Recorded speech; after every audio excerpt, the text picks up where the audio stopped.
ಶ್ರೀರಾಮ್. ಜೈ ಶ್ರೀರಾಮ್ ಸ್ವಾಮಿ. ನಾವು ಇವತ್ತು ಕೇದಾರನಾಥ ಸ್ವಾಮಿ mini temple ನೋಡೋಕ್ಕೆ ಹೋಗ್ತಿದ್ದೀವಿ. ಸ್ವಾಮಿ ಮೂವರು, ನಮ್ಮ ಸ್ವಾಮಿ ಇಂದ ಬಂದು ಶಿವಮೊಗ್ಗ ಸ್ವಾಮಿ, ಮುಂದೆ ಇದ್ದು ಸ್ವಾಮಿ ವೇಂಟ್ರು ಸ್ವಾಮಿ. ಜೈ ಶ್ರೀರಾಮ್. ಜೈ ಶ್ರೀರಾಮ್. ನಾವು ಶಿವಮೊಗ್ಗದಿಂದ ಬಂದಿದ್ದೇವೆ ಮಾಲೆ ಹಾಕೋಕ್ಕೆ. ಆಂಜನೇಯ ಪಾದ ನೋಡಿದ್ದೇವೆ. ಇಲ್ಲಿಂದ ಕೊಪ್ಪಳ ಜಿಲ್ಲೆ ಕೇದಾರನಾಥ್ ದೇವಸ್ಥಾನಕ್ಕೆ ಹೋಗ್ತಿದ್ದೀವಿ. ಜೈ ಶ್ರೀರಾಮ್. ಜೈ ಶ್ರೀರಾಮ್. ಹೇಗಿದೆ ಎಂದು ಕಾಮೆಂಟ್ನಲ್ಲಿ ತಿಳಿಸಿ. ಜೈ ಶ್ರೀರಾಮ್.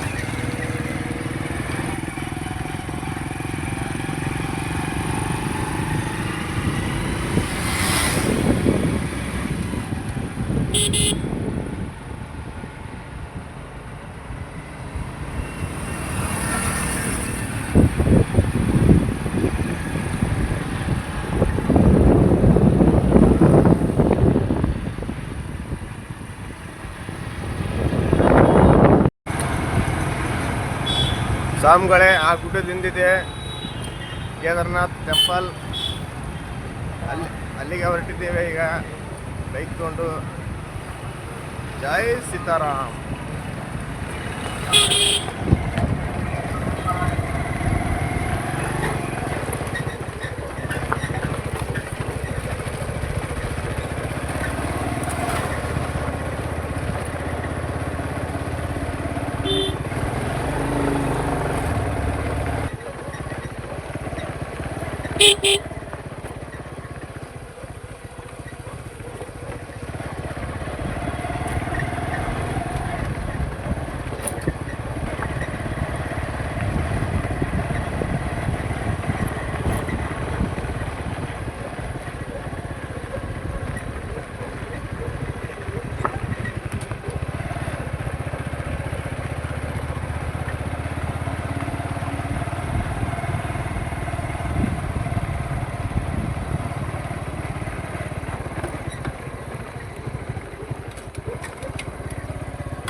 ಫ್ರೆಂಡ್ಸ್, ಈಗ ನಾವು ಕೇದಾರನಾಥ್ ದೇವಸ್ಥಾನಕ್ಕೆ ಬಂದಿದ್ದೇವೆ.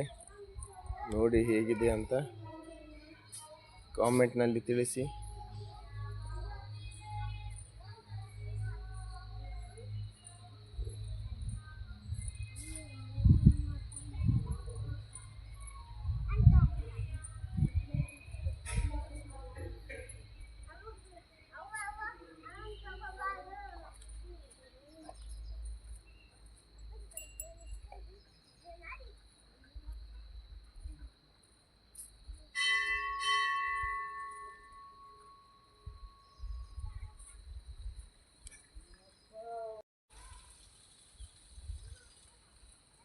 ನೋಡಿ ಹೇಗಿದೆ ಕೇದಾರನಾಥ್ ದೇವಸ್ಥಾನ. ಪೂರ್ತಿಯಾಗಿ ತೋರಿಸ್ತೀನಿ ನೋಡಿ.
ನಮಸ್ಕಾರ. ಈ ಒಂದು ಗುಡಿ ಪುರಾತನ ಗುಡಿ ಆದ್ದರಿಂದ ಈ ಗುಡಿ ಸುತ್ತಮುತ್ತ ಇರ್ತಕ್ಕಂಥ ಊರಿನ ನ್ಯಾಚುರಲ್ ಗುಡ್ಡ ಬೆಟ್ಟ ಇದೆ. ಆದ ಕಾರಣ ಅಲ್ಲಿ ಕೇದಾರನಾಥದಲ್ಲಿ ಹೇಗೆ ಒಂದು ಕೇದಾರನಾಥನ ಗುಡಿ ಸುತ್ತಮುತ್ತ ಬೆಟ್ಟ ಗುಡ್ಡ ಇದೆ, ಅದೇ ಥರದ ಬೆಟ್ಟ ಗುಡ್ಡ ಈ ಸರೌಂಡಿಂಗ್ಸ್ನಲ್ಲಿ ಇದೆ. ಹಾಗಾಗಿ ಇದು ಒಂದು ಗುಡಿನ ಕೇದಾರನಾಥಾಗಿ ಗೋಪುರ ಮಾಡಿದರೆ ಒಂದು ಒಳ್ಳೆಯ ಒಂದು ಅದೇ ಕಾನ್ಸೆಪ್ಟ್ ಆಗುತ್ತೆ ಅನ್ನೋ ಒಂದು ಉದ್ದೇಶದಿಂದ ಆ ಕೇದಾರನಾಥ ಒಂದು ತಲೆಯಲ್ಲಿ ಇಟ್ಕೊಂಡು ಗೋಪುರ ಎಲ್ಲ ನಿರ್ಮಾಣ ಆಗಿದೆ. ಹಾಗೆ ಅದರ ಮುಂದೆ ಕೂಡ ನಂದಿನೂ ಇದೆ ಕೇದಾರನಾಥದಲ್ಲಿ. ಹಾಗೆ ಇದರ ಮುಂದೆ ಕೂಡ ಗುಡಿಯ ಮುಂಭಾಗದಲ್ಲಿ ದೊಡ್ಡ ನಂದಿ ಕೂಡ ನಿರ್ಮಾಣವಾಗಿದೆ.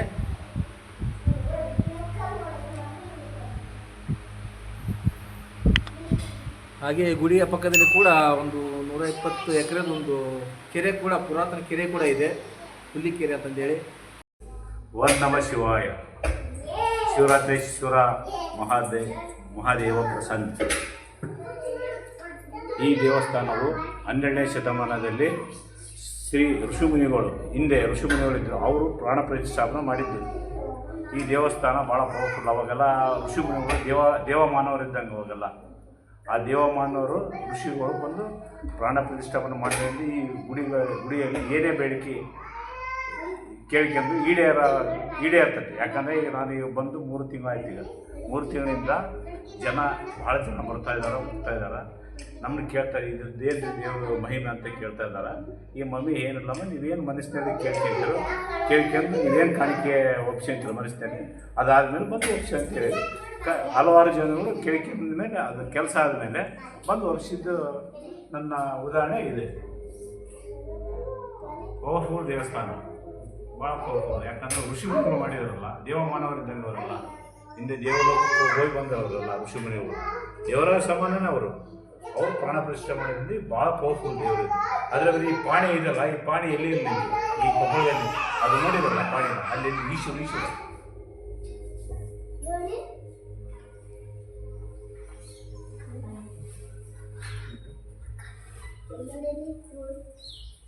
ಕೊಟ್ಟೂರಿಂದ ಬಂದು ಇಲ್ಲಿ ಪುರೋಹಿತ ಕೆಲಸ ಮಾಡ್ತಾಯಿದ್ವಿ. ನಾನು ಇಲ್ಲಿ ಬಂದಾಗಲಿದ್ದ 2.5 ತಿಂಗಳಾಯ್ತು. ಈಗ 3 ತಿಂಗಳು ಅಲ್ಲ, 3 ತಿಂಗಳ ಮೇಲೆ 4 ದಿವಸ ಆಗಿದ್ದೆ.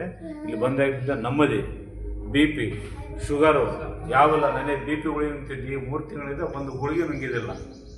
ಯಾಕೆ ನುಂಗಿದೆ ಅಂದರೆ ಈ ನೆಲದ ಪವರ್ ಹಂಗಿದೆ. ಈ ನೆಲದ ಪವರ್ಲಿಂದ ಒಂದು BP ಕೂಡ ಬಂದಿಲ್ಲ. ಯಾವುದೇ ಥರ ಆದರೂ ಕೂಡ ತಲೆ ತಿರುಗೋದು ಏನೋ ಬಂದಿಲ್ಲ. ನಾನು ಕೊಟ್ಟೂರಲ್ಲಿದ್ದೆ, ಅಲ್ಲಿ ನನ್ನ ಕೊಟ್ಟೂರಲ್ಲಿದ್ದೆ, ದಿನ ಒಂದು BP ಗುಳಿಗೆ ಹೊರ ಬರ್ತಿದ್ದೆ. ಈ ಬಂದಾಗಿದ್ದ ನೆಮ್ಮದಿ, ವಾತಾವರಣ ಭಾಳ ಚೆನ್ನಾಗೈತೆ, ನೆಮ್ಮದಿಯಾಗಿ ಇದೆ. ಎಲ್ಲದೂ ಮರ್ತು ಬಿಡ್ತಿಲ್ಲ ಬಂದ್ಬಿಟ್ರೆ, ಅಂಥ ವಾತಾವರಣ ಇದೆ. ಹಿಂದೆ ಗುಡ್ಡ ಇರೋದು, ಕೇದಾರನಾಥಕ್ಕಿಂತ ಚೆನ್ನಾಗೈತೆ. ಕೇದಾರನಾಥಕ್ಕೆ ಹೋದ್ರೆ ಬದುಕೋದಲ್ಲ ಅಂತ ಹೇಳ್ತಾರೆ. ಆದರೆ ಇಲ್ಲಿ ಕೇದಾರನಾಥ ಅಂದರೆ ಇದು ನಮ್ಮ ಇಂಡಿಯಾ ಉತ್ತರ ಕರ್ನಾಟಕ ಕೇದಾರನಾಥ ಇದೆ, ಭಾಳ ಚೆನ್ನಾಗೈತೆ. ವಾತಾವರಣ ಗುಡ್ಡ ಸೇಮ್ ಕೇದಾರನಾಥ ಟೈಪ್ ಐತೆ. ಯಾವ ಇದು ಕೊಪ್ಪಳ ತಾಲೂಕು, ಕೊಪ್ಪಳ ಡಿಸ್ಟಿಕ್ಕು, ಕೊಪ್ಪಳ ನಗರವಾಸಿ, ಹುಲಿಕೇರಿ ಅಂತೇಳಿ ಬಲದಂಡೆ, ಹುಲಿಕೇರಿ ಬಲದಂಡೆ ಅಂತೇಳಿ ಇದು ಒಂದು ಶಿವರಾತ್ರೀಶ್ವರ ಭಾಳ ಪವರ್ಫುಲ್ ಅಂದರೆ ಪವರ್ಫುಲ್. ಯಾರನ್ನ ಬರಲಿ, ಯಾವುದೇ ವ್ಯಕ್ತಿ ಬರಲಿ, ಇಲ್ಲಿ ಕುತ್ಕೊಂಡು ಹೋಗೋದಲ್ಲೇ ಮಾತ್ರ ಇಲ್ಲ. ಭಾಳ ಚೆನ್ನಾಗಿತ್ತು ವಾತಾವರಣ ಅಂತ ಎಲ್ಲರೂ ಹೇಳ್ತಾರೆ. ಎಷ್ಟನೇ ಇಶ್ಯೂ ಅಂತ ಕೇಳ್ತಾರೆ. 12ನೇ ಶತಮಾನದಲ್ಲಿ ಈ ಗುಡಿ ಓಪನ್ ಆಗಿದೆ ಅಂತ ಎಲ್ಲರಿಗೆ ಬರ್ತಾ ಇದ್ದಾರೆ. ಇಲ್ಲಿ ಧಾರವಾಡ, ಬೆಳಗಾವಿ, ಗುಲ್ಬರ್ಗ ಎಲ್ಲ ಕಡೆಯಿಂದ ಬರ್ತಾರೆ. ಸಾಮಾನ್ಯವಾಗಿ ನಮ್ಮ ಗವಿಸಿದ್ದೇಶ್ವರ ಮಠಕ್ಕೆ ಹೋದಾರೆಲ್ಲ ಇರೋದ್ರಿಂದ ಇದಕ್ಕೆ ಬಂದೇ ಹೋಗ್ತಾರೆ. ಇದಕ್ಕೋಸ್ಕರ ಅಂತ ಬರ್ತಾರೆ. ಮೊದಲು ಗವಿಸಿದ್ದೇಶ್ವರಿಗೆ ಹೋಗಿ ಇಲ್ಲಿ ಬರ್ತಾರೆ.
ಕೇಳಿರೆ ಕಿವಿಗಳು ಮಾಡಿವೆ ನಾಲಿಗೆ ಪಡೆವುದು ಜನ್ಮವು